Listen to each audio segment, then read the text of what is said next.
Assalamualaikum warahmatullahi wabarakatuh. Perkenalkan, nama saya Dina Aprilia Nur Azmi. Saya dari jurusan Ilmu Keolahragaan Fakultas Ilmu Keolahragaan Universitas Negeri Semarang. Pada kesempatan kali ini, saya akan menjelaskan tentang pengembangan olahraga dan juga sumber daya manusia keolahragaan. Dalam kehidupan modern saat ini, olahraga merupakan suatu kebutuhan untuk masyarakat agar menjadikan seseorang lebih sejahtera.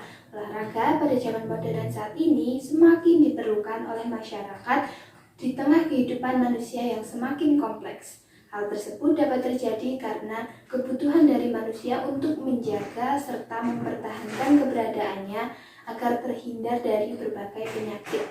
Selain itu, seiring dengan berkembangnya olahraga juga berpengaruh untuk mengangkat harkat serta martabat, yang mana untuk mencapai hal tersebut perlu adanya prestasi yang membanggakan pada bidang olahraga. Pernyataan tersebut didukung oleh pernyataan dari Kristianto yang mengatakan bahwa perkembangan olahraga dalam sarana untuk mengangkat harkat serta martabat dapat dicapai menggunakan prestasi yang membanggakan pada bidang olahraga.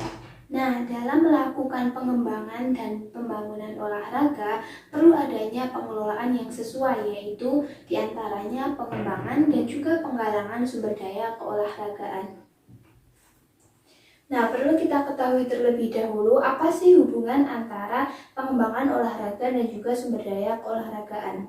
Jadi, menurut Bangun, pada tahun 2019, pengembangan atau pembangunan olahraga, termasuk olahraga nasional ini merupakan suatu kegiatan pengembangan olahraga yang merupakan bagian dari upaya peningkatan kualitas sumber daya manusia yang membentuk sifat disiplin hingga sportivitas.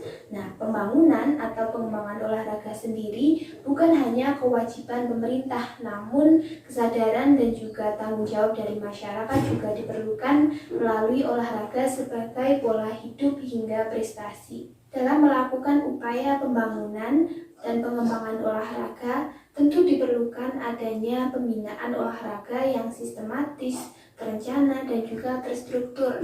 Nah, melalui pembinaan olahraga yang sistematis, terencana, dan terstruktur tersebut, maka akan terjadi adanya peningkatan kualitas sumber daya manusia dalam rasa tanggung jawab. Nah, sifat-sifat tersebutlah yang dapat membangkitkan rasa kebanggaan nasional secara menyeluruh.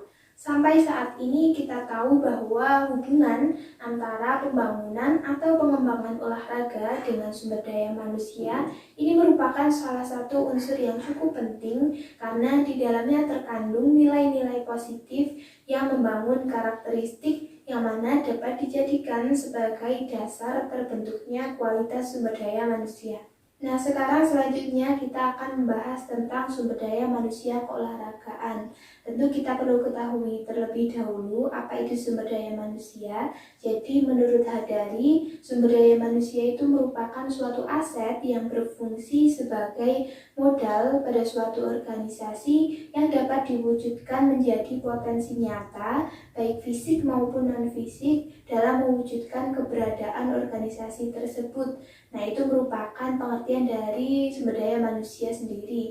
Nah, kemudian bagaimana sumber daya manusia keolahragaan? Tentu dalam kegiatan membangun serta meningkatkan olahraga nasional seperti olahraga prestasi, contohnya perlu dilakukan suatu pembinaan olahraga yang baik, terstruktur, sistematis, dan juga terencana. Nah, contohnya pada olahraga di lingkungan sekolah seperti ekstrakurikuler olahraga di lingkungan sekolah, di mana peran guru olahraga atau instruktur olahraga ini cukup penting untuk bisa menerapkan nilai-nilai positif terhadap siswa. Nah, kita ketahui di sini adalah guru olahraga dan juga instruktur olahraga ini merupakan sumber daya olahragaan di lingkungan sekolah atau sumber daya manusia dalam olahraga di lingkungan sekolah. Nah, maka dari sini dapat kita ketahui bahwa peran dari guru olahraga atau instruktur olahraga di lingkungan sekolah sebagai sumber daya manusia keolahragaan ini cukup penting dalam mengembangkan olahraga terutama olahraga nasional.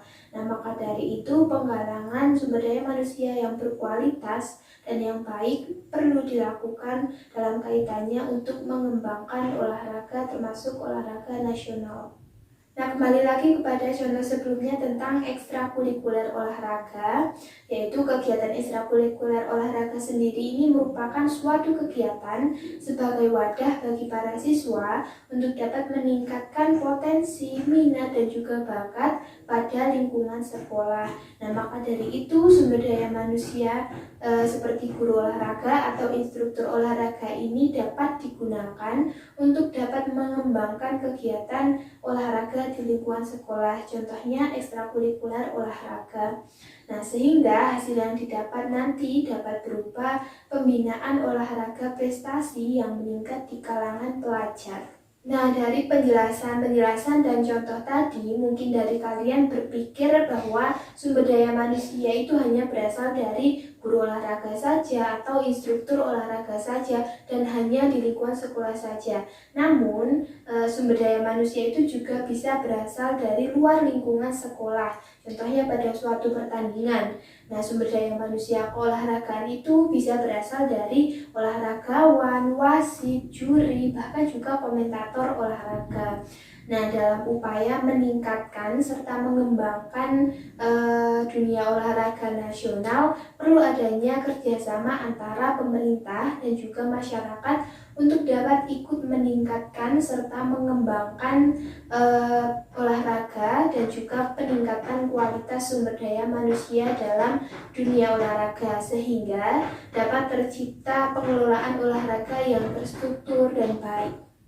Nah, maka dapat disimpulkan bahwa pengembangan atau pembangunan olahraga dan juga sumber daya manusia keolahragaan ini cukup penting atau sangat penting untuk dikembangkan dan juga ditingkatkan peranannya untuk memajukan dan mengembangkan olahraga, terutama olahraga nasional. Nah, dalam mencapai hal tersebut tentu perlu adanya pembinaan yang baik, sistematis, dan terstruktur, bukan hanya di lingkungan sekolah saja, namun juga di lingkungan luar sekolah, serta peningkatan kualitas sumber daya manusia dalam dunia olahraga. Dan untuk melakukan kegiatan tersebut tentu bukan hanya kewajiban dari pemerintah saja, namun kesadaran serta tanggung jawab dari masyarakat dalam partisipasinya untuk meningkatkan serta mengembangkan olahraga nasional, sehingga hasil yang didapat dari kegiatan tersebut yaitu pengelolaan olahraga termasuk olahraga nasional yang terstruktur dan juga sistematis. Nah, mungkin sekian penjelasan dari saya tentang pengembangan olahraga dan juga sumber daya manusia keolahragaan. Kurang lebihnya saya mohon maaf. Wassalamualaikum warahmatullahi wabarakatuh.